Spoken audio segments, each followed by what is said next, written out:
തെരുവിലൂടെ ചെരുപ്പിട്ട് നടന്ന് സവർണർ ഏർപ്പെടുത്തിയ അപ്രഖ്യാപിത വിലക്ക് പൊട്ടിച്ചെറിഞ്ഞ് തമിഴ്നാട്ടിലെ ദളിതർ. ഇവർക്കൊപ്പം തെരുവിലൂടെ നടന്ന് CPM പ്രവർത്തകരും ദളിതർക്ക് പിന്തുണയർപ്പിച്ചു. തിരുപ്പൂർ ജില്ലയിലെ രാജാവൂർ ഗ്രാമത്തിൽ നിന്നുള്ള 60 ദളിതരാണ് ഗ്രാമത്തിലെ കമ്പളനായ്ക്കൻ തെരുവിലൂടെ ആദ്യമായി ചെരുപ്പിട്ട് നടന്നത്. പട്ടികജാതി വിഭാഗക്കാർ തെരുവിൽ ചെരുപ്പിട്ട് നടന്നാൽ പ്രാദേശിക ദേവത കോപിക്കുമെന്ന് പറഞ്ഞാണ് ദളിതർക്ക് സവർണ ജാതിക്കാർ ഈ അപ്രഖ്യാപിതമായ വിലക്ക് ഏർപ്പെടുത്തിയിരുന്നത്. ഈ വിഷയത്തിൽ ദളിത് സംഘടനകൾ തന്നെയാണ് ഇത്തരമൊരു പ്രതിഷേധത്തിന് നേതൃത്വം നൽകിയത്. അവർക്ക് പിന്തുണ പ്രഖ്യാപിച്ചുകൊണ്ടാണ് കമ്മ്യൂണിസ്റ്റ് പാർട്ടിയും രംഗത്തെത്തിയത്. 300 മീറ്റർ ചുറ്റളവുള്ള തെരുവിൽ താമസിക്കുന്ന പിന്നോക്ക ജാതി വിഭാഗമായ നായ്ക്കർമാരായ 60 പേരാണുള്ളത്. ഗ്രാമത്തിലെ 900ഓളം വീടുകളിൽ 800 ഗൗണ്ടർമാരാണ് താമസിക്കുന്നത്. പട്ടികജാതിക്കാർ ചെരുപ്പിട്ട് തെരുവിലൂടെ നടന്നാൽ 3 മാസത്തിനകം അവർ മരണപ്പെടുമെന്നാണ് ഇവർ പറഞ്ഞ് പേടിപ്പിച്ചിരുന്നത്. ഈ കാരണം കൊണ്ട് ദളിതരെല്ലാവരും ചെരുപ്പിടാതെയായിരുന്നു അതിലൂടെ നടന്നിരുന്നത്.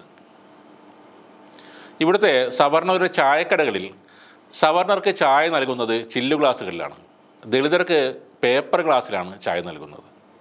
ഞായറാഴ്ച വൈകിട്ട് ചെരുപ്പിട്ട് തെരുവിലൂടെ നടന്നെന്നും പതിറ്റാണ്ടുകൾ നീണ്ട അടിച്ചമർത്തൽ അവസാനിപ്പിച്ചെന്നും ഒരു ഗ്രാമീണൻ പറയുന്നു. സ്വാതന്ത്ര്യം കിട്ടിയതിന് ശേഷം തൊട്ടുകൂടായ്മ നിരോധിച്ചപ്പോൾ സവർണ ജാതിക്കാർ ഈ ആചാരം നിലനിർത്താൻ ഒരു കഥ ഉണ്ടാക്കുകയായിരുന്നു.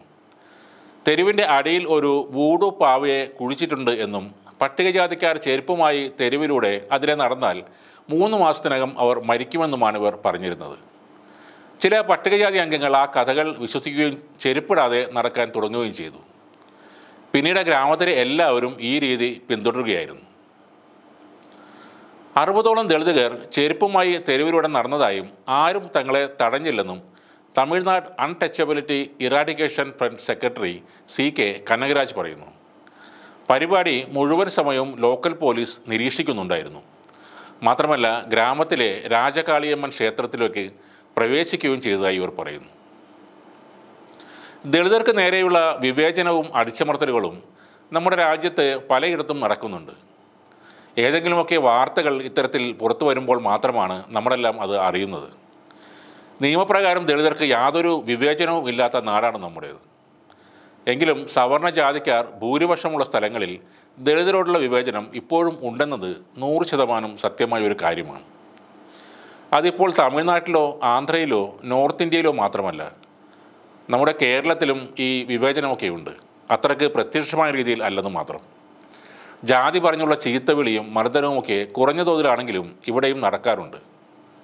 ശ്രീനാരായണ ഗുരുവും അയ്യങ്കാളിയും സഹോദരൻ അയ്യപ്പനുമൊക്കെ മുന്നോട്ട് വെച്ച ആശയങ്ങൾ പൂർണ്ണമായും ഉൾക്കൊള്ളാൻ നമ്മളിൽ പലർക്കും ഇനിയും കഴിഞ്ഞിട്ടില്ല എന്നതിൻ്റെ തെളിവാണ് അതൊക്കെ.